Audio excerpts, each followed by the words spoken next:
record, so I have this for my records as well. And so I'm going to get started. So thank you everyone for being here for Amandi's very, very special day. Um, we were just talking earlier just how excited we are for Amani to be here, and he's worked really hard. I know there were times where you were just feeling overwhelmed and frustrated, but your committee came to your rescue, and and now look where you're at. You worked really hard. So congratulations for getting here, Amandi. So today, Thank you. Amandi is going to be presenting his dissertation defense here on Friday, October 17th.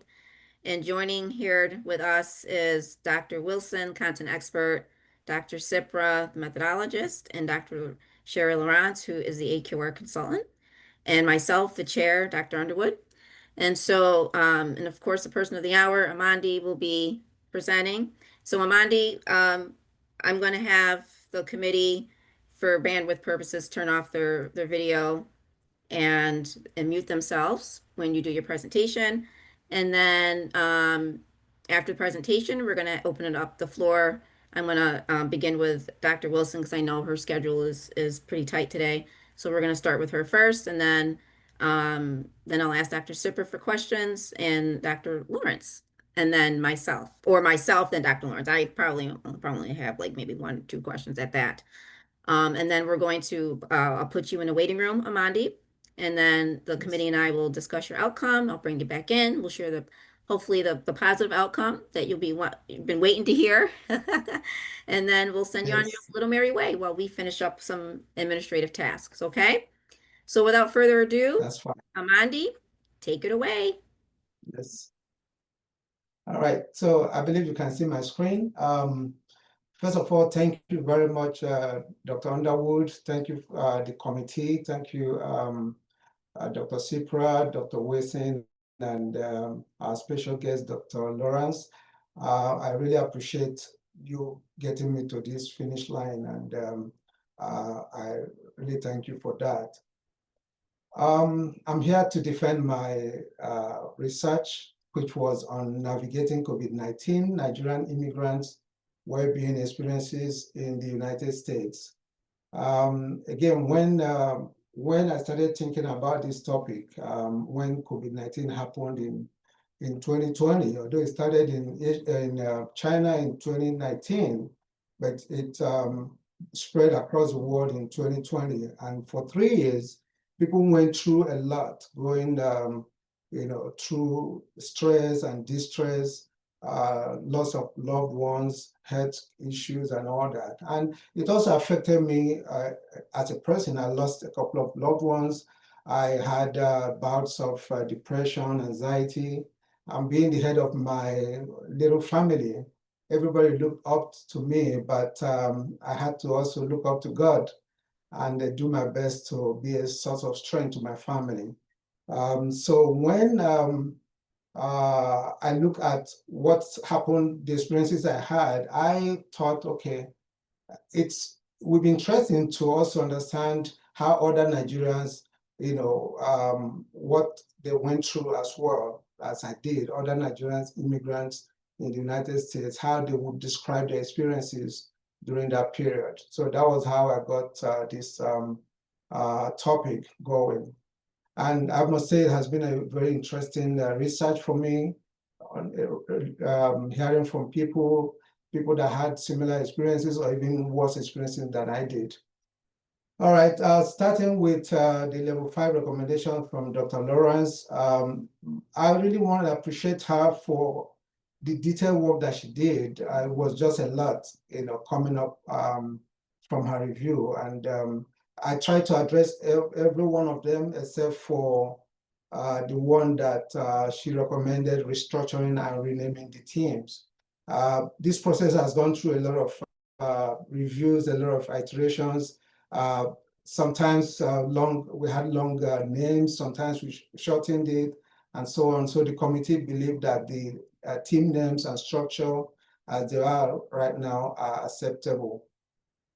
So looking at the global context of COVID-19, like I said, it was declared in 2020 as a global pandemic. It was occasioned by lockdowns, border closures, and this resulted in severe socioeconomic impacts like job losses, and immigrants were disproportionately affected due to existing vulnerabilities. And looking at African and Nigerian immigrants, African immigrants reported declining well-being. There was anxiety, frustration, loneliness, depression, and so on. And Nigerians as well experienced psychological distress due to joblessness, crowded housing, and social isolation. The psychological dimensions of COVID, there was fear, which undermined flourishing, and this was mediated by a search for meaning and presence of meaning in life by people. So there's a suggestion to develop interventions fostering meaning making to buffer psychological impacts.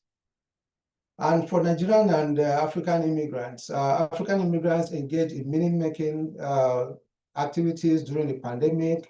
African immigrants maintain well-being through coping mechanisms and resilience strategies, and cultural identity negotiations and acculturations also help to shape their well-being. Identify problem space.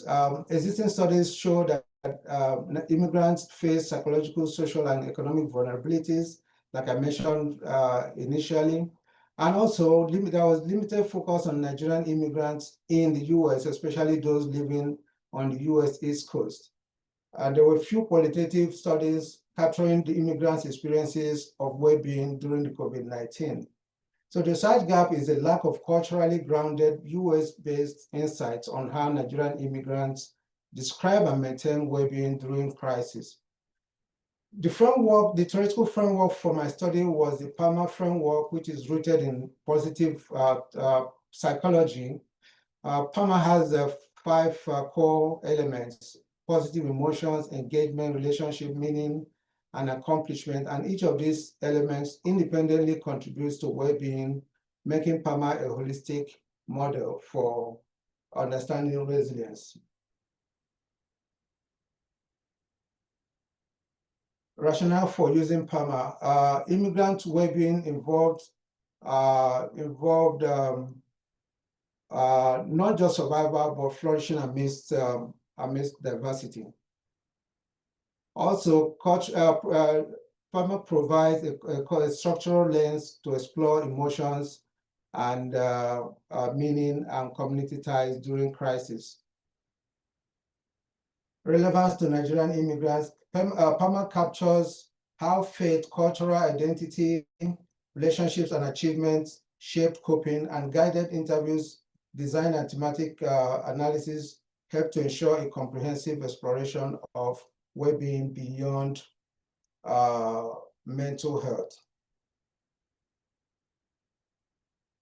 Excuse me.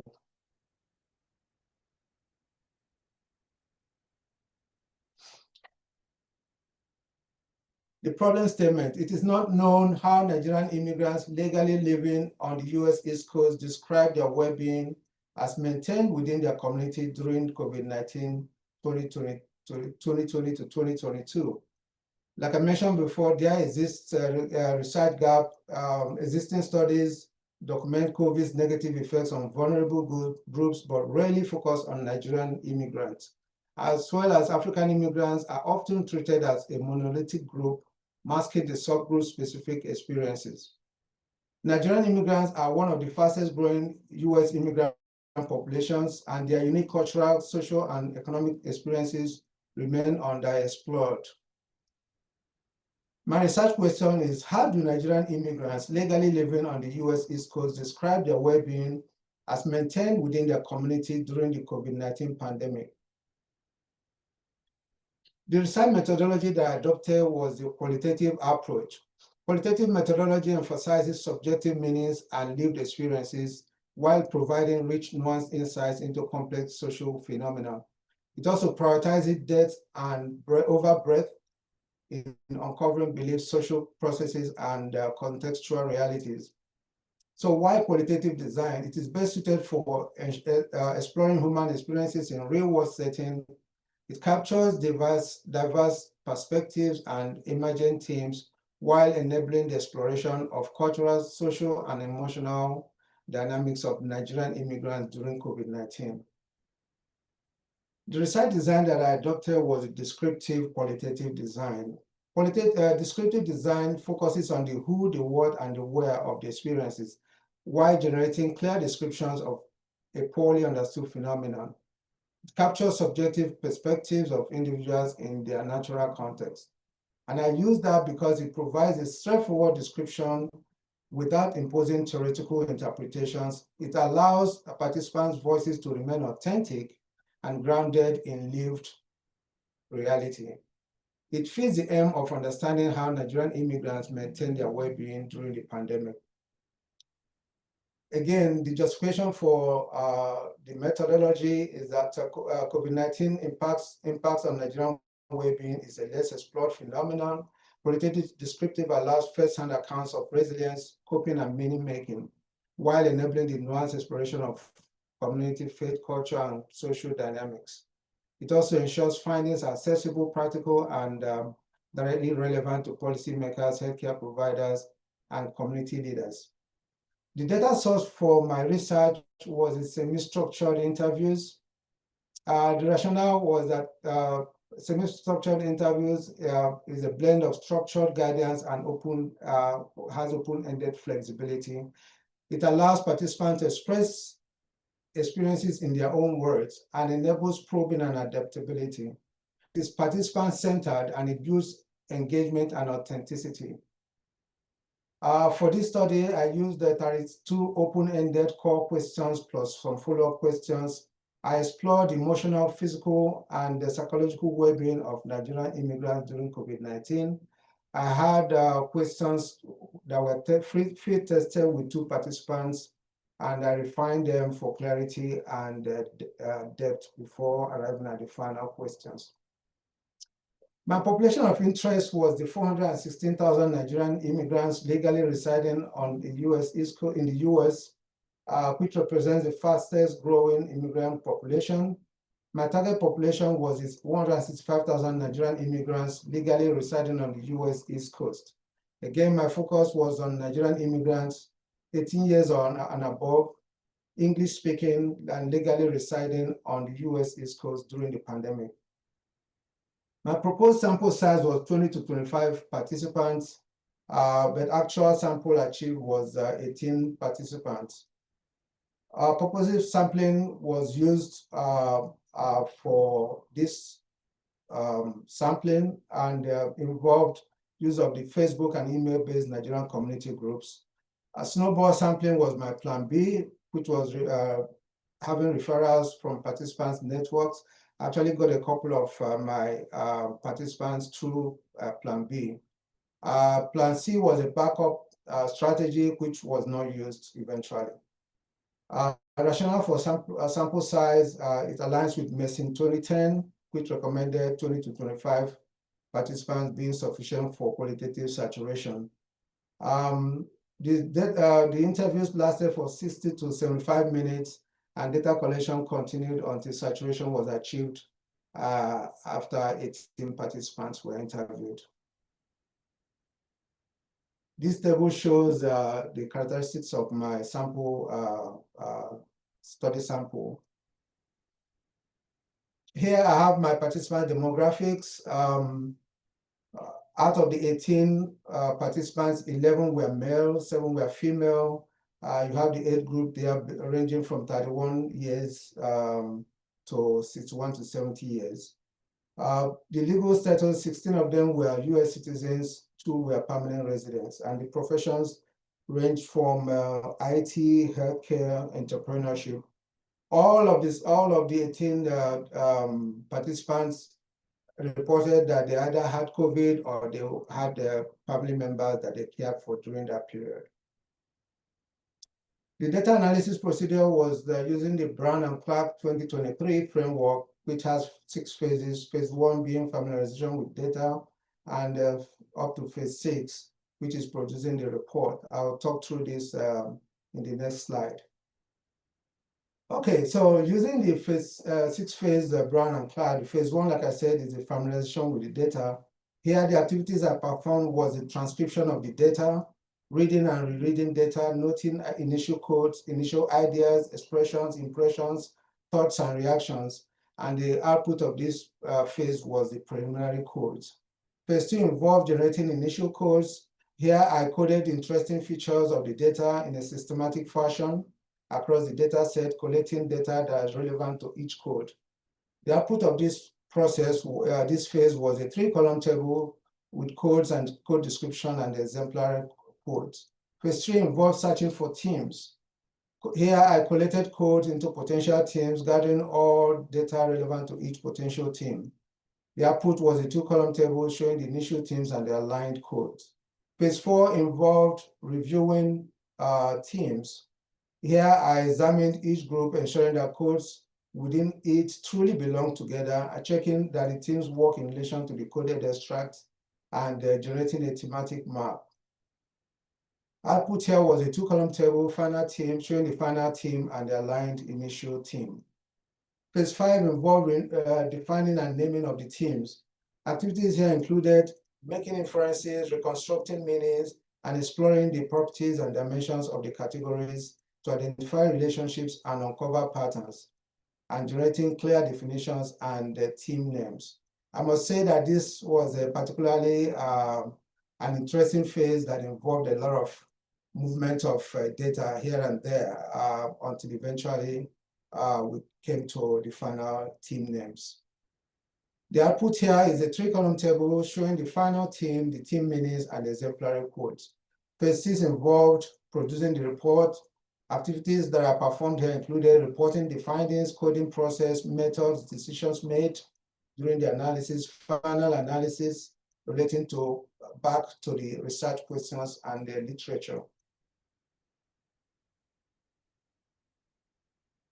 All right, this shows the initial, the transition from initial codes to the final teams.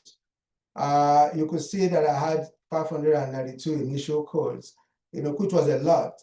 There were an average of 33 codes per participant. So a lot of things, came up, and at the end of the day, I found out that there were a lot of repetitions, a lot of codes, a lot of codes that meant the same thing with others, and so on and so forth.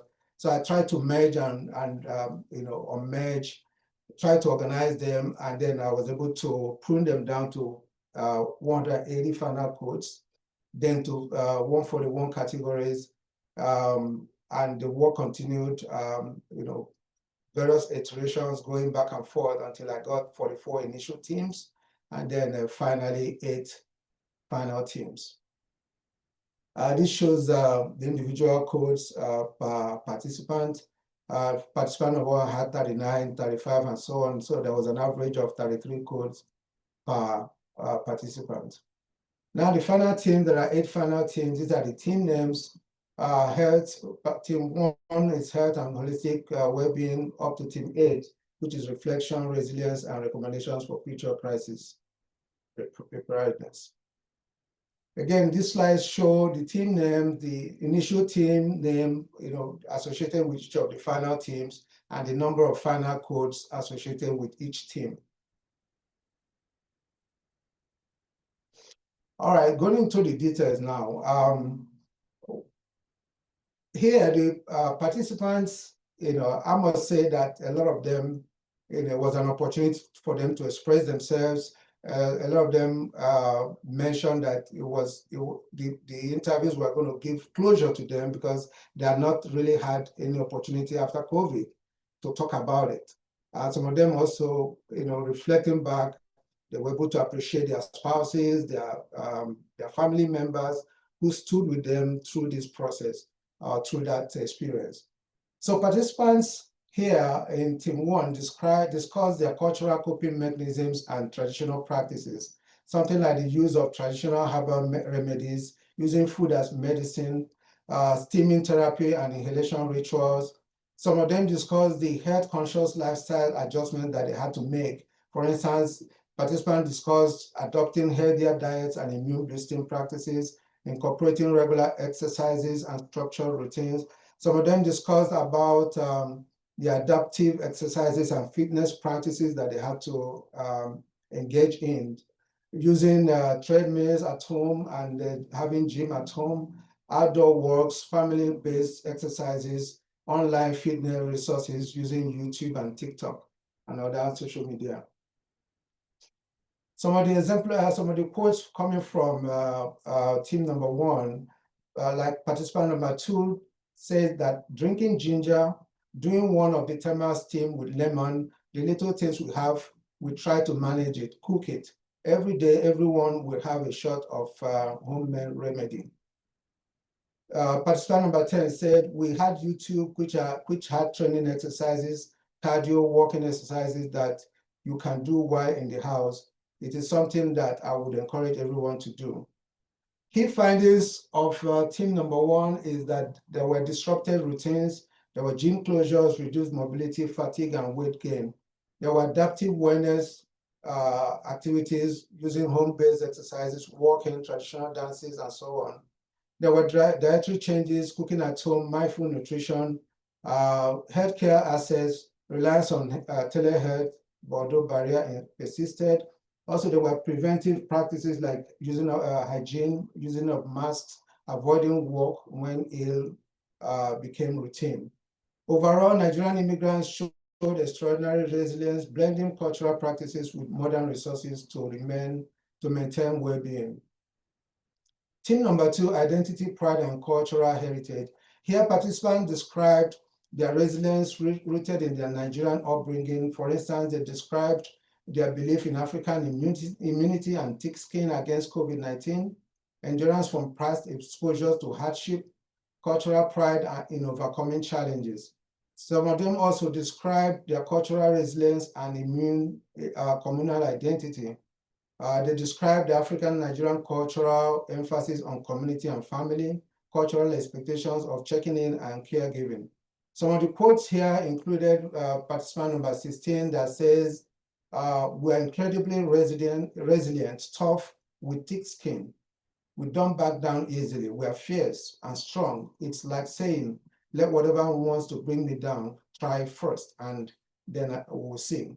Participant number 6 mentioned that in our culture, being Africans, we are very family oriented. We owe it as a duty to check in on family members. We called to have conversations to see how everybody was doing. Key findings of team number 2 is that Nigerian immigrants relied on cultural identity, spirituality, and collective solidarity as resilient tools. They had coping strategies that included traditional herbal medicine, spiritual practices, and communal support like checking in, sharing food, and so on. There was expression of pride and resilience. We've seen we are thick-skinned, we are tough. There was also collective meaning-making, survival framed as divine grace, and cultural strength. Overall, cultural heritage acted as a protective shield, strengthening both individual resilience and community well-being. Team number 3, spiritual and faith-based support. Here, participants discussed the role of faith and spirituality in coping. They shared that there was increased reliance on prayer and religious practices, trust in divine protection of spiritual deliverance, church community support, shared prayers and wellness practices within community networks. Some of them also shared that faith and spiritual coping strategies, which included seeing the pandemic as a test of spiritual opportunity, belief in divine protection and destiny, also valuing time and life over money and business.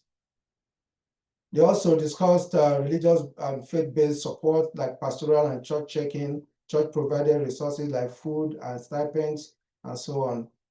Participants also reaffirmed, discussed their reaffirmation and deepening faith in spirituality, like increasing reliance on God for protection and meaning. Some of the quotes here included participant number 16 saying that my pastor will call every day to check in, and people were reaching out all the time. The support from everyone was incredible and humbling. Participant number 7 says, we prayed more, we always run to God at any given point.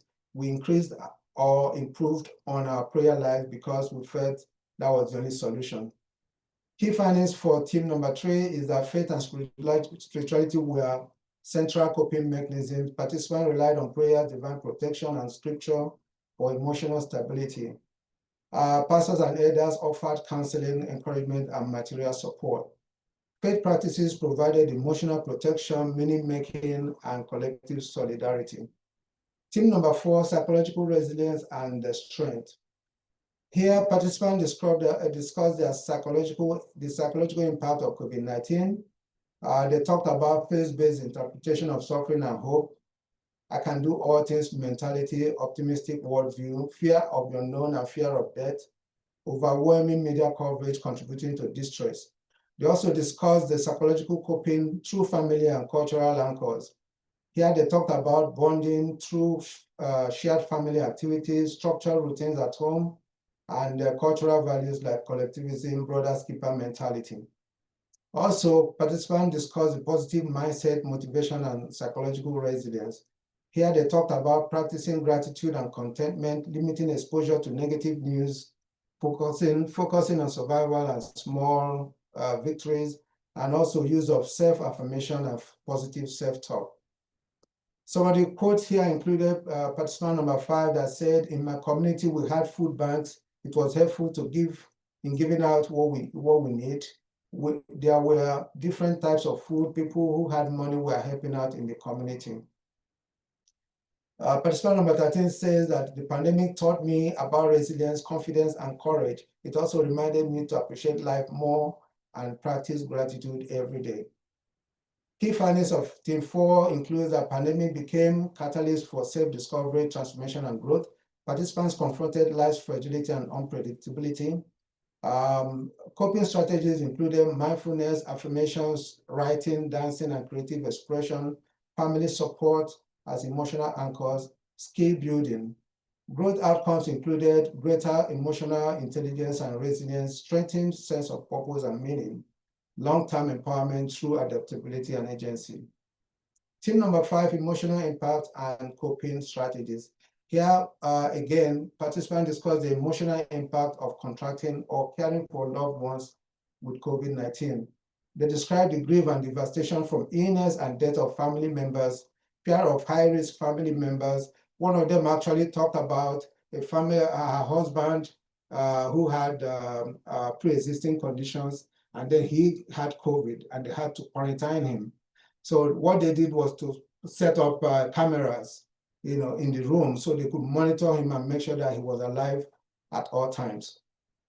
Okay, participants also discussed the emotional and spiritual support from community networks, which included emotional assurance from pastors and religious leaders, daily and weekly prayer meetings, sense of peace from faith-based interactions. Also, they discussed psychological and emotional growth during that period. They talked about development of emotional intelligence and empathy, learning to manage fear, anxiety, and loss, and reprioritization of personal and professional goals. Some of the quotes here included participant 13 that says, "My initial emotion was fear, real intense fear. I was scared of for my life. There's no need to sugarcoat it. Even though my faith was present, fear was my first reaction." Participant number 7 said that we bonded more, we ate together, everything was eating, and everyone was eating at the same time on the dining table. We bonded a lot with watching movies at home. Key findings of team number 5, initial emotional fears like reactions like fear, anxiety, exhaustion, emotional toll heightened for COVID-19 patients and caregivers, and then also due to quarantine and separation from loved ones. The coping strategies included family rituals, virtual ties with Nigeria and US, spiritual beliefs, gratitude practicing, optimism, behavioral adaptations like limiting news, remote caregiving devices, and reorganizing their homes. Team number 6, social connection, technology-driven communications, family and community bonds. Here also the participants shared about their community and family as being sources of strength. They talked about mutual support and regular check-ins among community members, virtual family and friend communication via Zoom and phone calls, community solidarity in providing mutual aid. They also shared about the strengthened family bonds and values. They talked about increased time together at home, rediscovery of family roles and routines, shared activities and caregiving. and emotional support from spouses and children. Again, participants talked about technology-mediated social connections using phones, video calls, and messaging apps. They also talked about technology-enabled connections and social psychological reliefs. So they also talk about practical mutual support and resource sharing, like community alerts when there are about food and hand sanitizers, informal assistance like sharing groceries, giving rides, and running errands. Some of the quotes here included participant number 10 that said we had to create like a Zoom thing to keep in touch with each other so we could see each other's faces. Participant number 6 said, my family and I use technology a lot, meaning we talk to a lot of family members across the world. During video calls, we could spend hours talking to my brother in London or in Nigeria. Key findings of team number 6, the pandemic reshaped the social relationships and resilience. It strengthened family and community ties, and family bonds deepened. There were shared meals, caregiving, storytelling, community solidarity, technology-driven communications, cultural practices, and the challenges also that because of the isolation and unmet expectations, emotional neglect strained some ties. Team number 7, economic and financial stability. Here again, the participants shared about their professional advancement and academic achievements during COVID-19.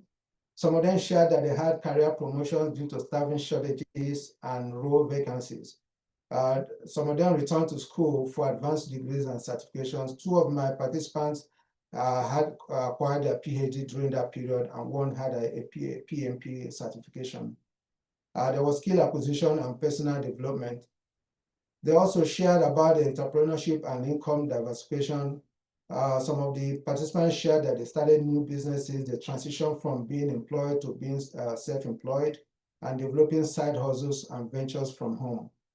They also shared about financial resilience and strategic savings. Some of them had increased savings due to reduced spending, debt repayments, and improved financial standing, investment awareness, and revaluation of financial priorities. Some of them started crypto trading and stock trading during that period.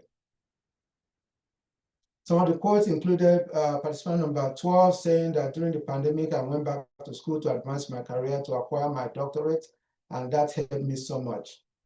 Participant number 5 said, thank God I was a citizen, so I showed all my improvement. I started getting some stipends that period that helped us to survive.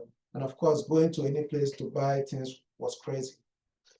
Key findings of team number 7 is resilience through accomplishment, education and career growth. Many pursued graduate degrees and certifications, entrepreneurship, growth in logistics and other businesses, improved financial behaviors, savings and investments, home ownership, health and discipline, self-discipline, support systems, self-awareness, and mindfulness.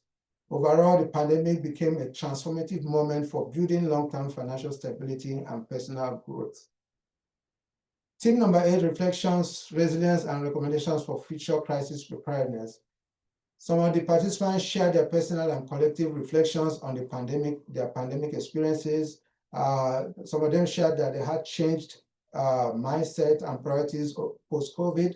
There's a realization of mental health vulnerability, strengthened spiritual and religious growth. Also, they shared some of their coping strategies and sources of resilience. For instance, they shared that they had the family support and bonding, increased family support and bonding, community engagement and connections, spirituality and faith-based resilience. They also shared about lessons learned for individuals and community preparedness. They asked for building of an emergency fund, regular health checkups, and healthy living, staying informed and avoiding misinformation. Some of the quotes here included that we need, participant number 11 said that we need to focus on interpersonal relationships. We need to be our brothers and sisters keepers. That sense of community or genuinely caring for each other will go a long way in helping people survive, not just pandemics, but life in general. Participant number 1 says, I think the government has to come out with a plan of identifying disease spread, control measures, vaccination, mass vaccination to protect people. Key findings of team number 8 is that there's self-reflection and meaning-making. There's a greater mental health awareness, realization of life's fragility, family and community bonds, future preparedness, participant recommended emergency fund and financial planning, access to healthcare and equitable relief for immigrants, media literacy, culturally relevant youth engagement. There was also structural concerns relating to inequitable healthcare access, exclusion of undocumented immigrants, need for mental health infrastructure. All right, in the next few slides, I'll discuss team 1, the various teams and their literature connections and their connections to the research question, the alignment with the research question. Here for team 1, we have a decline in physical activity, digital fitness support, nutritional awareness, and the connection to the research question is that Nigerian immigrants maintain their well-being through cultural practices and through modern resources. Well-being was preserved and strengthened through cultural identity, resilience, and proactive adaptation. Again, team 2 and literature connection to literature and the connection to the research question. It says here that well-being was maintained through cultural pride, shared narratives, spirituality, and collective practices. Team number 3, connections to literature, connections to the research questions. Findings show that well-being was sustained through faith-based practices, spiritual identity, and religious community support. Nigerian immigrants' faith traditions directly shape their ability to navigate uncertainty and maintain their well-being. Team number 4, connections to literature and connections to the research questions. Findings show that resilience through meaning-making, family support, and adaptive coping. Nigerian immigrants redefine their priorities, develop new strengths, and maintain well-being despite the adversity. Team 5 and connection to literature and connection to research questions.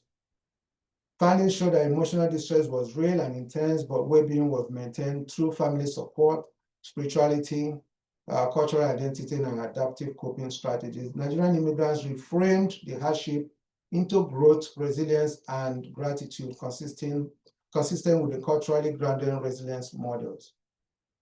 Team 6, connection to literature, connection to research questions. Team 7, connection to literature, connection to the research questions.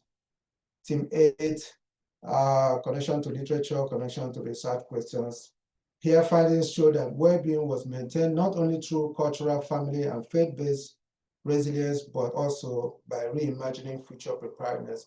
Participants demonstrated that resilience extends beyond survival. It also includes reflection, meaning, planning, and advocacy for structural change.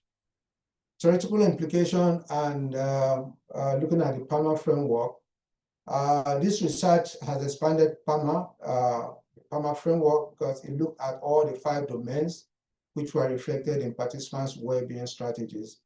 Interdependent dimensions, PAMA elements overlapped in both collective cultural contexts. Cultural extension, we have the identity, spirituality, family, and community-shaped resilience and well-being. It also contributes to by extending PAMA beyond Western focus by highlighting collective culturally grounded resilience in immigrant populations. Practical implications included culturally informed interventions like crisis responses must integrate cultural identity, spirituality, and community resilience. Grassroots and faith-based networks, pastors, elders, and diaspora groups acting as trusted liaisons for health information, vaccine updates, and resource sharing.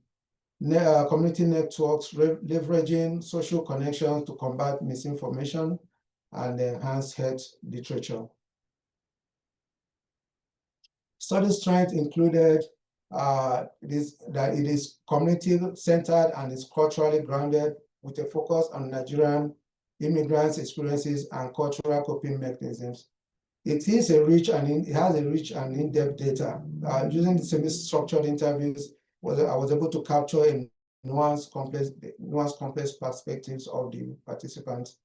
It is a holistic framework using PAMA model, which was used to analyze the emotional, spiritual, social, and economic well-being. Under represented voices, the study highlighted immigrant narratives often missing in mainstream health literature. And also, it also contributes, like I said before, extending the PAMA framework with cultural and spiritual perspectives in crisis context. Study limitations and weaknesses included the fact that the sample is small and geographically limited. It may restrict the transferability to broader Nigerian immigrant populations, potential recognition biases, language and cultural barriers, because English as a second language may have influenced their expressions. Framework constraints, PAMA may not fully capture all spiritual and collective cultural strategies. Lack of triangulation, no stakeholder interviews, or community observations to cross-validate findings. Recommendations for future research. We need to broaden the populations, compare across African immigrant groups, documented versus undocumented Nigerians. We could have longitudinal studies that will explore long-term well-being outcomes and sustainability of coping strategies. Also, we could adopt a mixed method approach whereby we use quantitative research to test the prevalence and effectiveness of resilience strategies. Policy impact studies to assess how local and federal policies shape immigrant well-being during crisis. There could also be culturally tailored interventions that examine the effectiveness of community-based mental health services, education, and cultural programs. And regional variations, the study could be studied on Nigerian immigrants in the different US regions to capture contextual differences in resource and infrastructure. Recommendations for future practice. Culturally sensitive care that will integrate traditional values, spirituality, community practices into mental health and well-being services. There could be community partnership that will engage trusted leaders like pastors, elders, cultural heads to improve crisis communication, resource access, and service delivery. Also, culturally relevant communications which use familiar linguistic metaphors and culturally grounded messages in public health outreach. Digital literacy assets that will promote technology-based community building to sustain social support during crisis. Economic health support that will tailor employment programs, financial literacy, and health promotion to Nigerian immigrants' context. Equity and trust that will foster institutional trust through inclusive, equitable policies and sustained engagement with immigrant communities. Now, reflections on my doctoral journey at DCU. Well, it's been a kind of a mixture of ups and downs, good and bad. I would say when I started this program in May of 2022, when I was trying to look for school to do my doctoral degree, I hadn't heard about Grand Canyon University. And when I was discussing with one of my friends, she said, "Have you considered the GCU?" I said, "What's GCU?" So she said, it's a Christian university, and that was it. That was what sold me. All my kids attend private Christian schools, and I see the foundation that they've built over time, going through those Christian schools. So for me, it was a good thing. I wanted to go to a Christian school, and it was an opportunity. And I remember the first set of courses that I had during my doctoral journey, where lecturers posted scriptures in the class boards, and I was like, wow! So one could actually have scriptures posted as part of the learning, and I always read them, and I always, in some cases, we could respond to them as part of our discussion board. So I tried as much as I could to respond to most of them. So that was a good thing for me. And then also, when I did my first residency, frankly, I knew next to nothing. I didn't quite understand what I was doing. it was like, okay, that was the first time I heard about all these frameworks. You have to have a theoretical framework. You have to have another framework for data collection, data analysis, and so on and so forth. There was a lot of learning for me, and then when I started my dissertation, it wasn't a very good experience for me initially. My chair thought I was too fast and I was in a hurry. And unfortunately, a lot of the work that I did, I wasn't encouraged at all. I could remember last year, June 2024, I had sent my chapter 1, chapter 2, and chapter 3. And throughout the entire month of June, my chair did not look at my work. And then when I complained at the end of June, when I complained to her, what she did was to nominate me as the best doctoral student for that month. And then in August, 2 months later, I failed her class. And I was like, oh, I've had it. So I went and I reported. I was frustrated. I was down because I thought I had put in a lot of efforts. And one of the experiences I had was that my chair was always reviewing versions that already been done like 2-3 months before, and it wasn't a good experience for me. And well, looking back, I would say it was a way that God wanted me to move, ahead, because maybe if I had continued, I would still be far behind, as it were. My first experience with Dr. Yu and the team, I was quite low in spirit when she took over, and she listened. She allowed me to talk and talk and talk and talk, and then she advised. And Dr. Sipra came in, and frankly, the first time I sent my work to Dr. Yu, I had spent like 3 days or 4 days without looking at my mailbox, and then I tried to look at it, and then I found out that she had already reviewed my work and responded like 3 days before. I was like, wow, this is it. So I like being pushed and I like pushing as well. So it was a good match, good fit.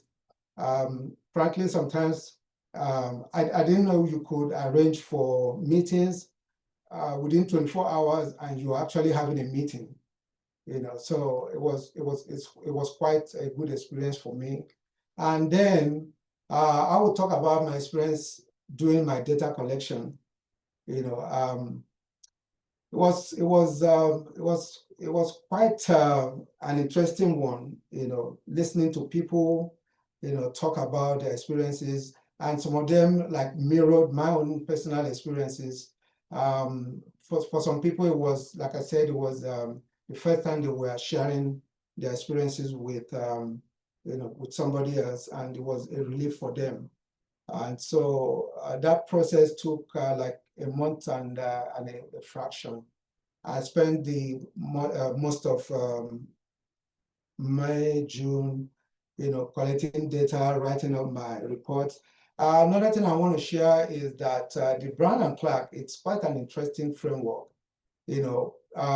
I didn't know what I was going to expect or what I was going to come out with at the end of the day. Looking at the raw data, the transcripts, how was I going to make sense out of it? And with Brown and Clark, with rigorous back and forth, I was able to read those transcripts, identify codes, identify, try to merge different codes from different participants. And at the end of the day, I was able to narrow those initial codes to the final codes, try to fix them into various categories. That was a very tedious exercise as well. And then trying to move those codes to actual initial teams. Another area that I had, quite experience was, I spent some time on was trying to name those final teams. It took a lot. Sometimes we went to the short one. After a while, we went to the long one and then back to the short one. And then when Dr. Lawrence said, go back to long one, I was like, I gave up. So it's been a good ride for me. They say the end justifies the means. I would recommend my team anytime, any day. It's been a pleasure working with this team. Thank you very much. Questions? Thank you so much, Amandi. I'm back here just smiling from ear to ear. Thank you so much for sharing that. That was a beautiful presentation, and you did definitely cut some time off compared to what you and I practiced yesterday. So you did have a lot of data, and I thought you did well getting through them as best as you could. So I appreciate it. So we're gonna start with questions, and I'm going to start with Dr. Wilson. If you have any questions for Ahmad.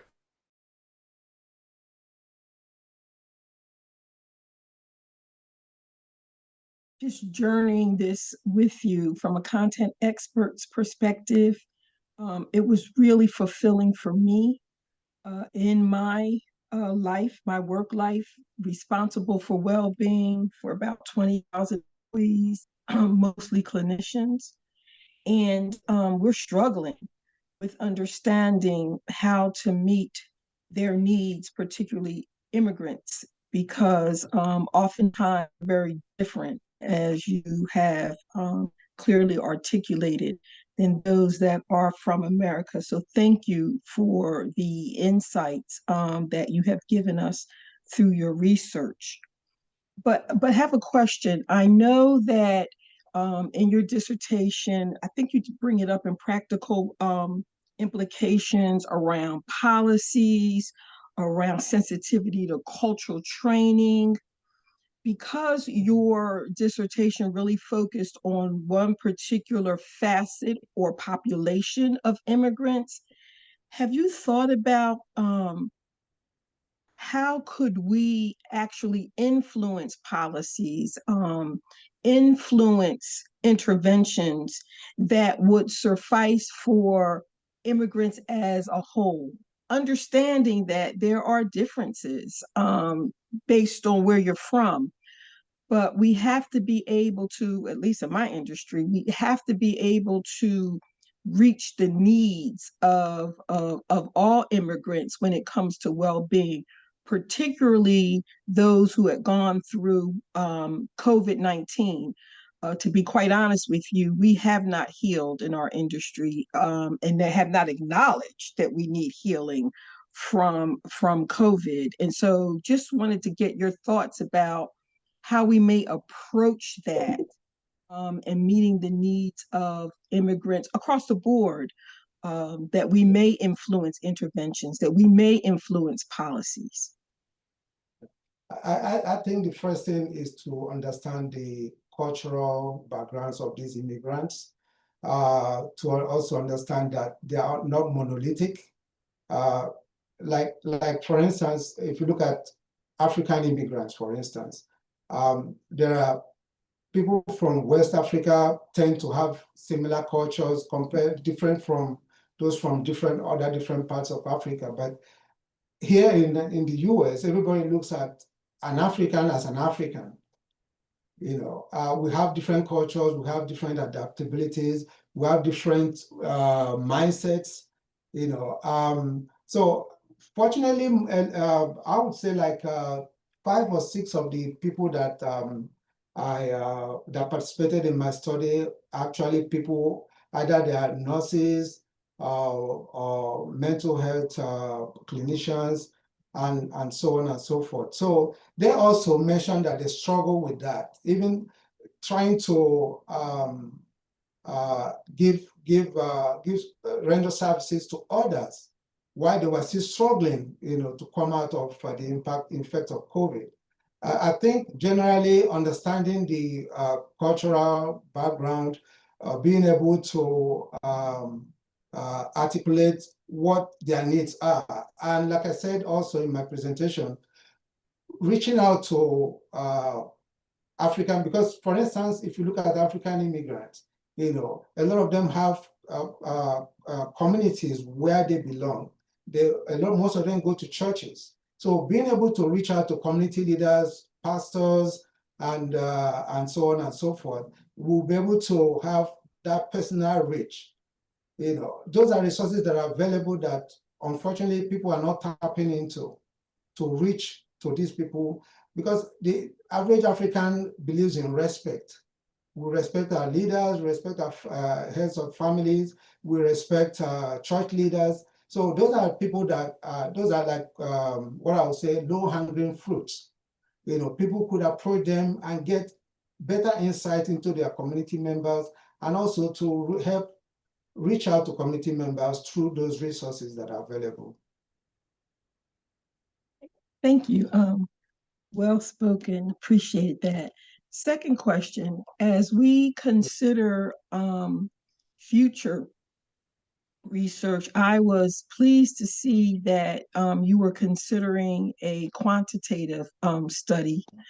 So when you think about a quantitative study, um, tell me about your thoughts around perhaps using a theoretical framework that would talk about or suggest what, not just the prevalence, but also kind of the prediction of the recovery from COVID, because COVID was trauma, right? And so one of the things that I think we struggle with, again, Amadi, I'm talking about my industry, is that even though we may get it right on the interventions to some degree, what we struggle with is understanding whether or not those interventions could have lasting effects, or what is the prediction that those interventions would hold true in the future. Because, of course, we know that we're hoping that the healing process for immigrants, all of us actually, will be one that is lasting, that has a firm foundation. And so what are your thoughts around like using a theoretical framework that would give us that? Because PERMA won't do that. PERMA will help us with the interventions. It also is really based on Western ideas, because what is happiness to a Westerner isn't necessarily happiness or accomplishment to an immigrant. And so I'm just thinking through a little bit as we go through your dissertation. What are your thoughts around using a theoretical framework that will give us a prediction about the success of those interventions? Okay, that's a very good question. Very good question. Well, I'm not an expert on quantitative research. It's something that I would need to dig into, especially, but it's very important point that you've made here, because we need to be able to predict if, for instance, you have, what's it called now? You have a group of people that had COVID, or that are still suffering from the impact of COVID. How do you predict, for instance, if there's another, another health crisis, how do you predict maybe how people can respond to it, and how far it can go with people? It's something that I will need to think about. Maybe it might be a research that I want to look at in future. But right now, I wouldn't, tell you what framework could be used. Of course, there would be, and that was one of the suggestions that I made for recommendations I made for future research. There could be qualitative research, looking at that, testing the prevalence and effectiveness of the resilience strategies, or maybe even checking, looking at the predictor of future responses, or predictor of future reactions, to something like COVID happening in the near future or in the far future. Thank you, Marty. Really appreciated your thoughts And once again, well done and grateful for being a part of your research. And thank you too for your time. You responded when I asked for a content expert, and I know it's taking a lot of your time, but I appreciate you sharing your knowledge, your experience with me through this journey. Thank you. Thank you, Dr. Wilson. Yeah, those were some really, really excellent questions. Yes. Next, Dr. Sipra. Very good. Well, Amadi, I really liked your presentation in some parts. It was interesting in some parts. And one of the things that I wanted to mention to you is that you've went through the experiences of the transcripts better than anyone that I've worked with. You took a real deep dive into trying to understand what they were saying to you, and I thought that was good. And so you know, the thing that I've talked to you before about this, and so I wanted to ask you this, and that is that it was so thorough that I saw that there was 592 initial codes that you had. And I think part of it was perhaps due to the thoroughness. And, you know, you were actually looking at specific words. And so it appeared that you had, you know, quite a few codes. And so my question is, when you got to the final code, you had 180. So you went down, you went over 400. You went down from that number. So I want to really, really know what went through your mind and how did you know, that's quite a jump. That's Yes. quite a jump. So I'm kind of thinking, what do you have to say about that? I'm real curious about that. Yeah. First of all, I used the in-people coding exercise, which was really purely manual, you know, and this is my first time of doing this Brown and Clark, and I didn't want to miss out on anything. So everything I saw, I picked. Everything I thought was relevant, I picked. You know, everything, like I said, if you look at this table here, you'll see that there was an average of 33 codes per participant. Some were up to 44. Like for instance, participant number 13, I had 44 codes. But when I started putting them side by side, I could see repetitions. I could see a lot of identical codes, you know, a lot of things coming from, let's say, for instance, you could have one code that's common to like 10 or 15 of the participants. So in that case, you just cross them off and just have it up as one. So I did, it was extremely tedious but meticulous, striking off, ticking off, merging, looking at codes that are actually the same or identical or similar, and then putting them all together as one. So it involved a lot of, you know, ticking off, you know, erasing and so on and so forth. And like I said, it was a manual process. It was extremely tedious, and I had to, you know, make sure that I removed redundancies, I removed duplicates, I removed similarities, and so on and so forth. So that was how I was able to get down to 180 final codes that I eventually used. Did you enjoy doing that?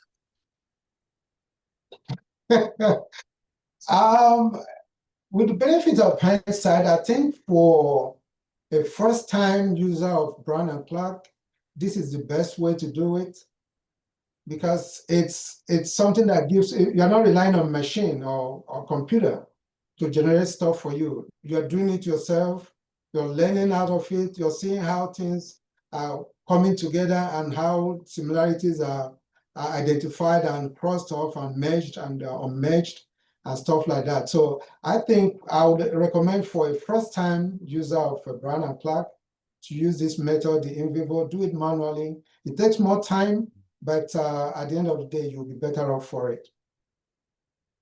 Yeah, that's very good advice. Very good.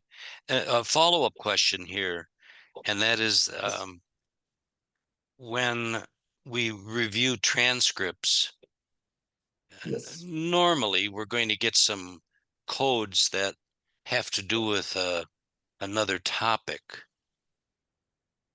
or have to do with areas that the research question was really not asking, and so and that's normal. Some individuals talk about other things just like me, and so that's the most interesting part. But did you find any areas that you said, gosh, I've never thought about that, and maybe I should have broadened my research questions a little bit more? But I want to know, did you come up with any areas for future research, that you couldn't apply to this research? So go ahead. Yeah, that's an extremely interesting question. I didn't look out for that. So I wasn't quite mindful of looking out for opportunities for future research, something entirely different from this. But I can tell you, if you look at the time duration for some of these meetings, a lot of them had to round up at when it was getting to 75 minutes. People either sometimes they did not understand the questions very well, or they just wanted to talk and talk and talk. People have different personalities. So I found out some of the participants, once in a while they'll veer off. I'll leave them for a little bit, and then I'll intervene and try to bring them back to the lane, the right lane. So yes, there were a lot of so there was a lot of information that came across from people talking about different things, going off topic, and so on and so forth. But I think from what you just asked, I might as well go back to the transcripts and look at them and see whether there are opportunities for future research, especially for me, of maybe some areas that they've mentioned that could be potential research topics for me or for other people that may want to follow this way. But frankly, I didn't think through this. It's a very, very excellent question.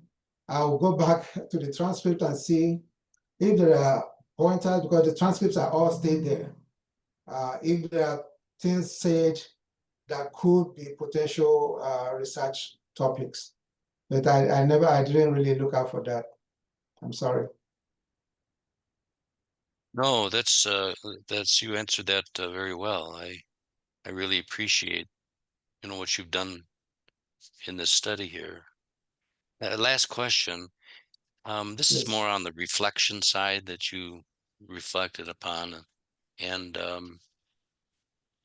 this question is about how you interacted with your team here at GCU, and Yes.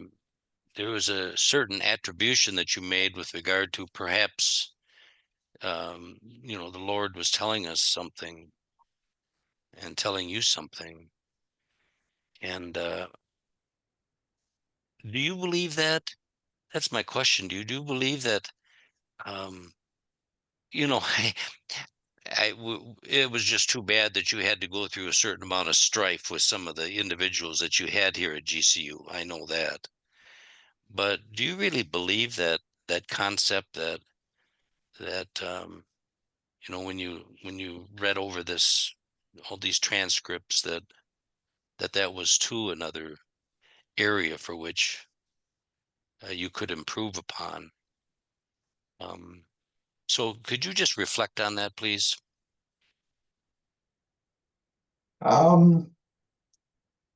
Well, I'm not sure I got the question right. Is it reflecting on when you talk about God's, God's intervention, or I don't know, maybe if you can reframe it, maybe I'll be able to give you a better answer. Well, you know that there's If you don't, ways in which God manifests in multiple ways, through each yes. other and through the weather and through incidents and things like that. And so with the experience you had here at GCU, at the early years here at GCU, you experienced some downsides. And Yes. that's what I was interested in. What Okay. was it you that made that change so that it turned out this way? Or how did that occur for you? Yes, Dr. Sipret, thank you very much for this question. I so much appreciate it. I'm not someone that dwells a lot in the bad side of life. I always look forward to the silver lining, from those experiences. Nobody is perfect. I probably have a lot of blame to go, there's probably a lot of blame to go around. So I know, looking back, frankly, I would say I thank God that I failed that course in in August of last year.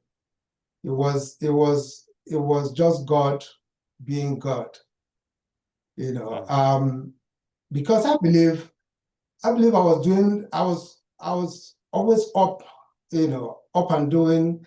I put everything into this program, and I was told I was being too fast. I was being in a hurry, So I believe if I hadn't failed that course in August, I probably would be in my level 3 review by now. So that failure, one, it made it possible for that change to happen, and for me to see a team that's highly responsive, a team that works in 24 hours, you're able to have a meeting. In 24 hours, you're able to have a turnaround and all that. That really helped me, and that was what I was hoping for, in this journey. And when I saw it, I embraced it. And I always like, I'm somebody that instead of what I'll do in 21 days, if I can do it in 2 days, I'll leave every other thing, do it in 2 days and get it done, submit it, and then wait for feedback. So I saw this as one, God intervening and giving me a new team and a new lease of life, and also removing the frustration that I had, with that experience. And like I said, maybe I also had my own fault. Maybe I was pushing too hard or harder than, maybe my expectations were different.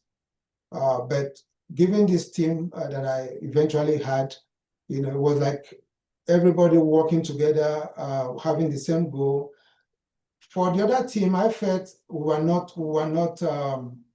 like competitors. We're not like collaborating, and that was my expectation, collaboration, so that we're all working towards the same goal, which is what we have been able to achieve with this present team. Yeah, very good. Thank you for sharing that reflection. That is very, very good. And that was very good. Good luck to you. You're a good person, and I appreciate you. Thank you. And chair, back to you. Thank you, Dr. C. You're welcome. Thank you, Dr. Sipra. Dr. Lawrence, do you have any questions for Amadi? I always have questions. I know. Although Dr. I just Sipra thought did I'd steal ask. one. I got one last question now. Anyway, thanks, Amadi, for your presentation. And I did appreciate the fact that you went in depth in your themes to tell us like what they mean and instead of just listing the themes and moving on, you discussed the themes and then you illustrated them with participant quotes and things like that. So that was very helpful in your presentation. And yeah, I did have a question about the 592 initial codes. Dr. Sipra asked that question, but I'm going to sort of ask a few related questions. So you did in vivo coding. What made you decide to do that? Well, first of all, I wanted to learn through the process. I didn't feel using maybe any of the software would actually help me learn. This is my first real research, and this is something I had planned to learn from. Because I also believe I could do a couple more researches in the near future. So, and I've come to understand this Brown and Clark. It's quite effective. It's if you follow it logically and structurally, you actually enjoy using it. And you will see the outcome. And it's like looking at the raw data from the transcript and actually looking at the outcome from which you can make your recommendations. So it's like magic. Going from those Well, not roles, quite. this in step by step. Yeah, there's a lot of hard work behind that, So let me sort of, go ahead. Yes. So I use that as a learning tool for me. I want to see how it progresses, from the transcript, identifying those codes, putting them together, and so on and so forth. So that was why I decided to use that, so I could learn and be a better researcher using the Brown and Clark in the future. Okay, well, Brown and Clark don't necessarily require in vivo coding. Yes, I know. So the decision to use that, because that's probably why you ended up with 500 whatever codes. Yes. So I mean, I guess maybe explain a little bit about how an in vivo code differs from, I mean, it could be a descriptive code. I don't think Brown and Clark actually give names to their different kinds of coding like Saldana does. Well, other than latent and semantic, that's a different thing. Can you sort of describe the difference between the in vivo codes and the other kinds of codes and how that was useful to you in the learning process? Well, I can't explain the other codes because I didn't use them. I can explain the in vivo code and why I thought it was going to help me learn. But I never really tried the other ones to be able to make a comparison. It's probably it's possible that I would have saved a lot of time. Probably had a lot less initial codes to work with if I had used any other type of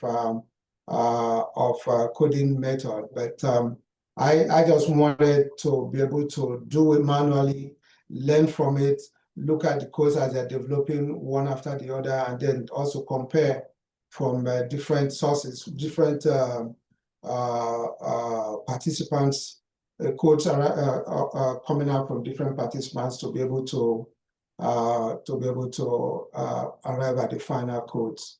So I wouldn't be able to describe how it differs from the other code before because I never tried them.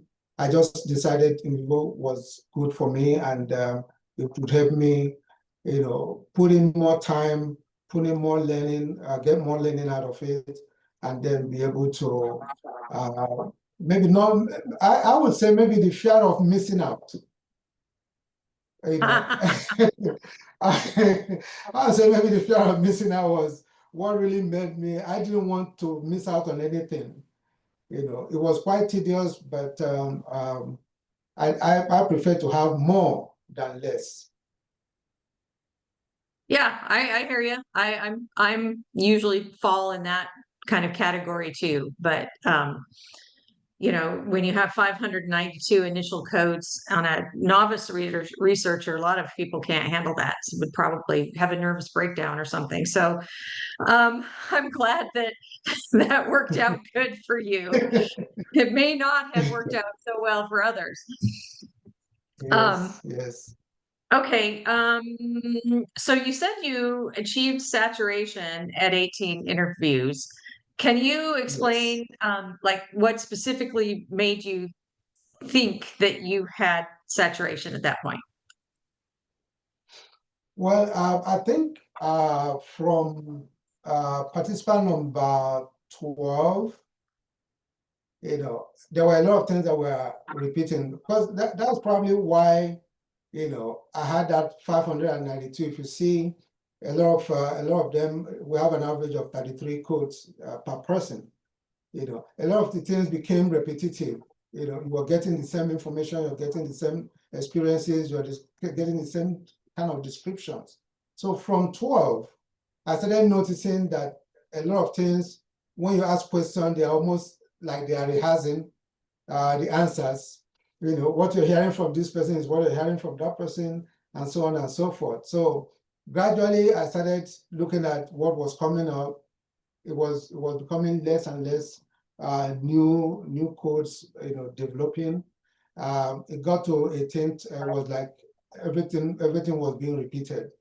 So I decided that I've achieved the data saturation at that point. Is there any way that you would be able to demonstrate that? Like actually show it as opposed to saying, just sort of asserting it, saying, yeah, I started hearing the same things over again. Did you keep track of, I don't know, new codes? I don't know if that would really work with in vivo coding, but Now, what happened was, you know, I had time to look at the transcripts. So after each interview session, I reviewed the transcripts. I generate the transcripts, I review the transcripts. I also review them alongside the audio, you know, making sure that, you know, sometimes some of those words are not properly reflected and all that. So when I was reading the transcripts, it was like what you're reading is what you read last, maybe for the last interview. You know, a lot of things are becoming, you know, like when you're reading, it's like no new things are coming. You know, because the interview questions are the same. You know, and of course they are compartmentalized. So when you're reading, and I had a structure, you know, I asked from number 1 all the way to the end. So when you're reading those interview transcripts, you know, you're reading the previous one. When you're reading the new one, it's like you're reading the one that participant number 5, for instance, said, what participant number 5 said. You are reading that again in the new ones. So like I said, from participant number 12, I started noticing like there were really just less new things that are coming in. So that was how I decided. I actually had 20 people lined up for the interview. So I had to stop at 18. okay. I'm not hearing necessarily a way that you would be able to demonstrate it in the dissertation, like to somebody who's not reading all the transcripts. But it sounds like it was apparent to you. So that's, you know, that's something. Do you think there would be any other way besides saturation that you may be able to use to sort of conclude when you have enough data?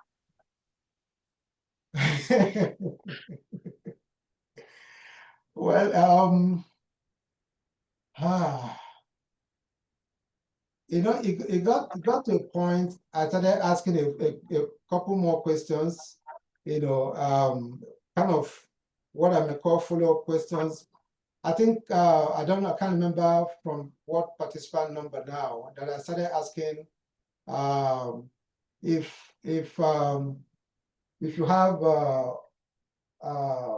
what 10 words or 10 phrases can you use to describe your experience? That wasn't part of my initial questions, but from talking to people, certain codes or certain phrases were coming up consistently. So I started asking subsequent participants in, looking at what happened to you during COVID.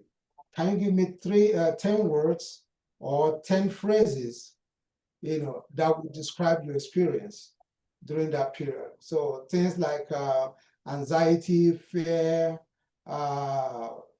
end of the world, can the world recover? Those kind of words started coming up. So I don't know whether that answers your question, but I don't know how else to demonstrate that. Yeah, I had to start asking a few more questions just to be sure that I'm hearing the same thing from the different participants. Okay, gotcha. Okay, that's all the questions I've got. Thanks. Thank you, Dr. Lawrence. And thank you for your review. I really appreciate everything you brought to this exercise. My pleasure. Thanks, Dr. Lawrence. Okay, Amadi, so, I've been through this journey alongside with you, and I'm really super excited to be here at this phase in your journey here. And so the only question, a few questions I have honestly is, my first question is, now that you have all of these findings, interesting findings, what are your plans? What do you hope to do with the findings from your study? First of all, I would say the study I've conducted is time specific, time bound, because we don't want to publish something on COVID in the next 20 years. People will not be able to relate with it and learn from it. So I'm thinking that my next steps will be to publish, because it's something that I believe will be very useful, especially to policymakers, to community leaders, to immigrants community in general, to be able to understand what has transitioned, from people's experiences and all that. So I plan to publish as soon as I can. I wouldn't want to publish a COVID-19 study, in 10 years or 20 years. So for me, it's time bound, and it's a great exercise for me. It's a wonderful experience. I'm thinking maybe from what Dr. Sipra said, I'll go through the transcripts again.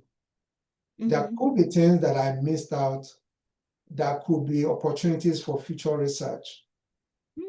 So I will go through the transcripts again, identify those if they actually exist, and then see what I can plan beyond now.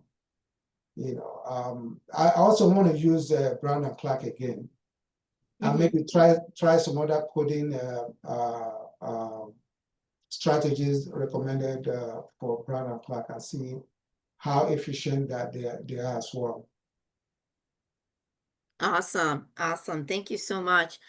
And just to kind of expand on that, or to follow up with what you said, I'm not sure if Dr. Lawrence or Dr. Sipra know your background as a counselor.